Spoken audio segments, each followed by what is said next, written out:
What is happening, fishing friends? I hope you are all out there having an amazing day. You know, with all the buzz around these prop style baits, I figured it was time to pick up some of these other styles. So I'm wondering, will one of these take place of the old OG plopper and become even more popular? So that's what we're going to look at today. We're going to take a look at all these guys and compare them to the old Whopper Plopper and see price, size, durability, hooks, construction, etc. So let's start with the Whopper Plopper. This bait is no secret. It took me a long time to pick up one of these. I've only been fishing this thing for a few years. They've been out for quite some time, but you know what I thought? Is it a gimmick? You know, it's some ploppy-tailed thing. I just didn't really buy into it. But I tell you what, after the past few years of fishing it, this thing is no joke. Now, they've just released the 75 size. I do not have that. This is the old 90 size, the 110 size, and it also comes in a 130 size for what I have. I know it comes in one bigger size, but I do not have that one. So I own the three, the 110, the 130, and the 90. Now for me, by far, the 110 is the most applicable size for the way I fish. I feel like this guy, the little 90 size, is more of a finesse approach. I like this guy the most. I think it's the most versatile size. It's a good size bait. When you look at it, it's not that big. I mean, it's just a little over the actual body size. So for where I'm fishing and how I fish, I think it's a pretty darn good bait fish size. It's not some huge lure. If you have real calm water, this is nice. The tail on this guy is pretty small. You can see there, only about the size of my big thumbnail there, not very big at all. So it doesn't create a very big plop. So I feel like it's almost the finesse version of the Whopper Ploppers. Now I haven't used the 75, maybe that one's different, but that's just kind of how I feel about the 90.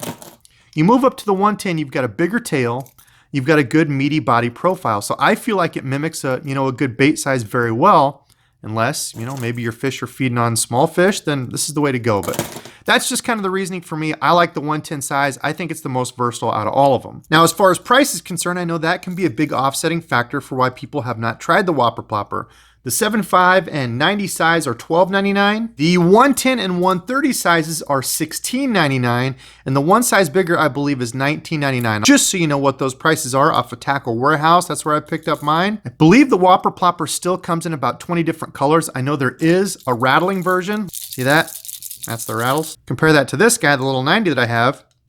Nothing. That's just kind of the weight in the head, but that's not the rattles. So they have a silent and a rattle version. The weights on the Whopper Plopper vary. They go all the way from 3/5 of an ounce all the way up to 1 3/8 ounce. So you've got a wide variety of sizes you can fish. You really just have to find what works for you. Now, when it comes to hardware on the Whopper Plopper, you can kind of see some of the differences here. So look at the split rings on this, the little 90 guy compared to the 110. So that's just one step up, and that's a much meatier. Same thing for the hooks. But these are the stock hooks on here, so you can see kind of a smaller, lighter wire on the little 90 size, and you're definitely beefing up to a chunkier, larger hook on the 110 size. And I don't change these. The stock hooks that they put on now are money. This is the new version because you can see what they've done. Back in the day, the Whopper Plopper had this kind of little gap in here. It would catch weeds and moss and stuff and get stuck up in there, and it was kind of a pain to get out. On the new version, they've inserted like a little cone in there, so you can see that cone pushes up inside this body cavity. So that's supposed to help. Any sort of weeds or anything is just kind of supposed to roll off and get out, off the back. You might catch it out here, which does happen. But as far as getting stuck in here where you can't really get it out and it just gums everything up, they've pretty much taken care of that. And I don't notice that as a problem with this. Of course, with the treble hooks on here, and that's one small drawback to this bait.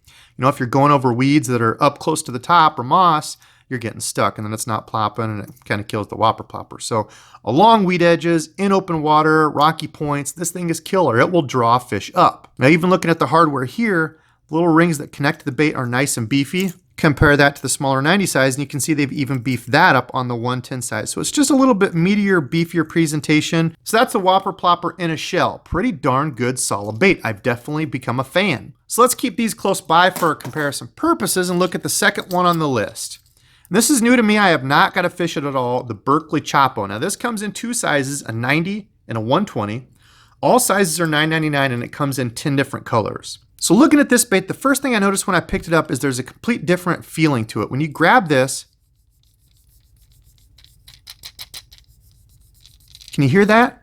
It's kind of like a hollow plastic. When you rub against this one, there's nothing. This feels like a chunkier, more solid piece of plastic. I don't know how to explain it. It's hard, almost like this feels like it could be brittle. Now, I don't know. I'm not knocking it yet. I haven't got to try it yet.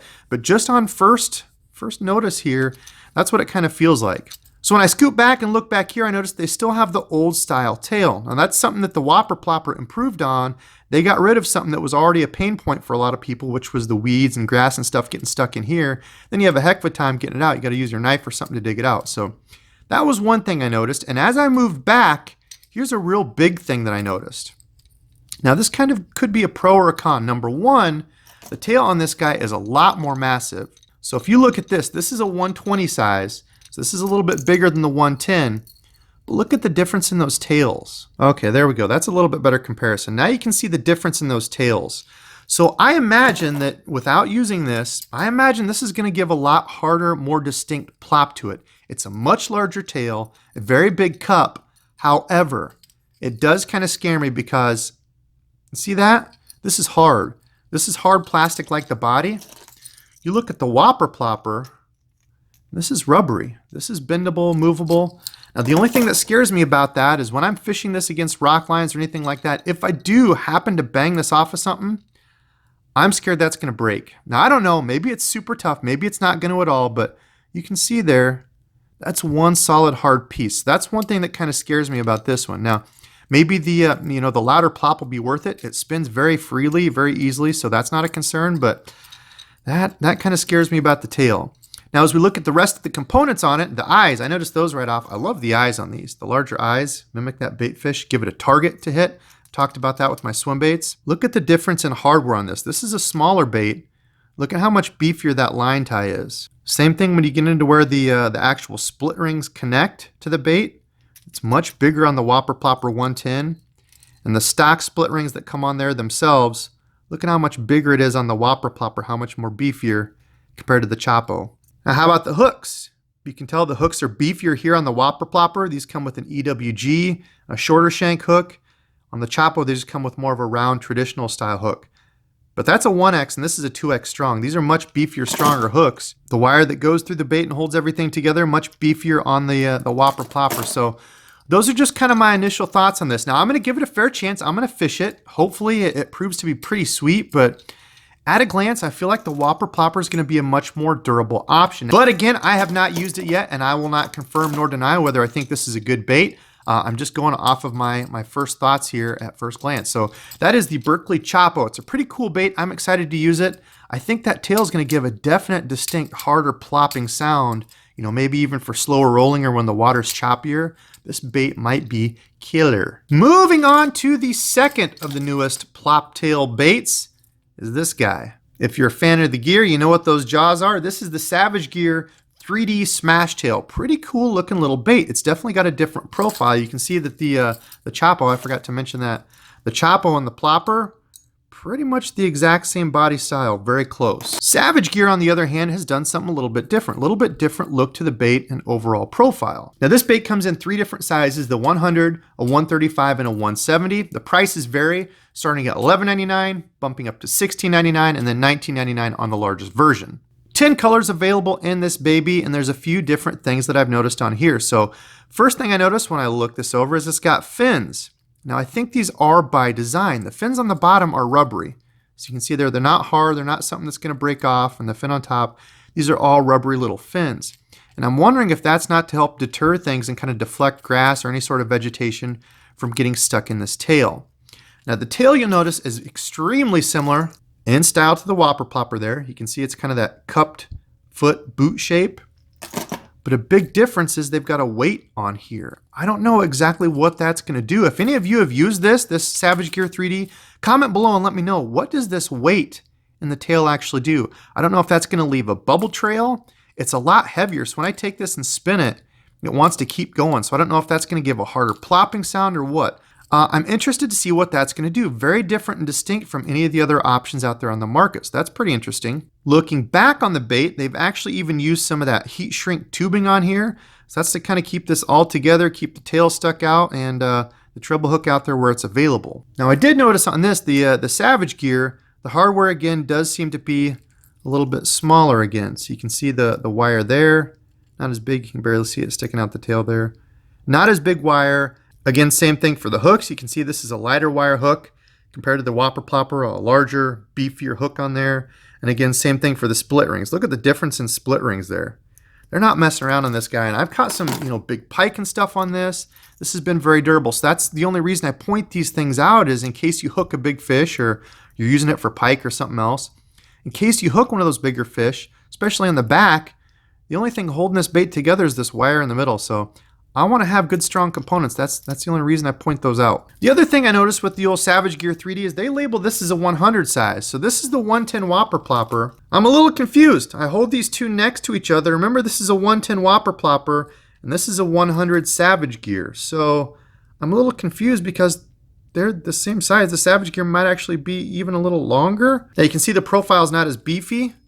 From the side, this is a little bit slender and longer bait. It's got those yellow eyes peering all at you saying, why don't you throw me? I'm interested to see how this guy does. Now, the final one that we have on the list, this one's a little bit different. However, I wanted to include it because it still has that same prop style tail. The last bait on the list is the Lunkerhunt Propfish. This is the shad. I know they also have a sunfish style. I believe they come in 6 colors with each, 6 different shad and 6 different sunfish, but I got the shad color here.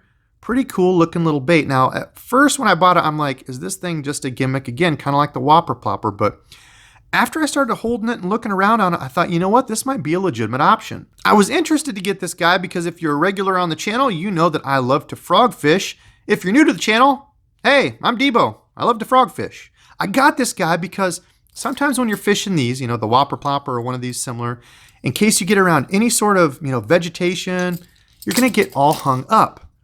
Now, I thought that's what was interesting with this one is there's not a lot of places for that stuff to get stuck in here. There's no spot here really, very small. On the back, the only thing that might catch it is that little piece of wire, but as this is spinning, I'm hoping that's going to kind of deter a lot of that vegetation from getting stuck in here.